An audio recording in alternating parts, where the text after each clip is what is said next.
United States is now showing up at the workplaces, and it's a big update, specifically the people who are a fraud. Can you imagine sitting at your desk, you are working, you have your laptop open, you are in the middle of a project, and suddenly somebody from Department of Homeland Security, that person arrives.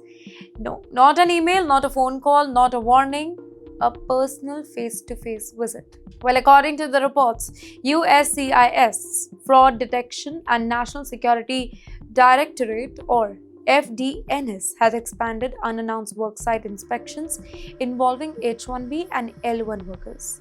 And this matters. Why? Because foreign workers compliance, it is no longer something that only happens inside an immigration lawyer's office. Well, it can now reach the actual workplace just to check whether you're working on the same project or not. In the meantime, the officers may want to verify something very basic. Well, where do you work?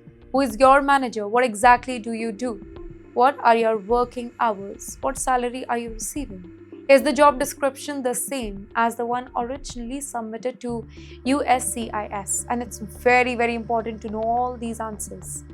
And this becomes particularly very important for consulting companies here.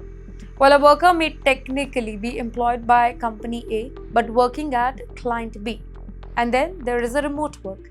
You move, your work location changes, your company forgets to update the filing. Everything seems pretty normal to you until an officer arrives at the old location and asks, where is that particular employee?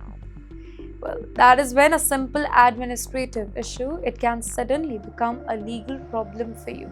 Well, the report also emphasizes the importance of the public access file, which record an accurate job description.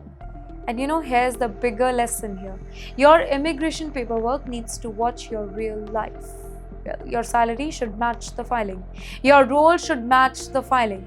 And most importantly, your work location. Well, it should match the filing also. Your employer, that person should be able to explain exactly what you do in that particular office, and that explanation, it should match what you wrote. Let's be honest here. If the paperwork says one thing and the reality says another, the gap, it can attract scrutiny. For employers, the consequences, it can include notices of intent to revoke or maybe serious compliance action too. For employees, a petition problem can become a status problem. And that is why HR teams cannot treat immigration compliance as paperwork sitting in the drawer. Well, the paperwork needs to match the person who is sitting at that particular desk. And yes, that takes us to the workers who aren't sitting at a corporate desk yet, but they are standing at the starting line of their American careers.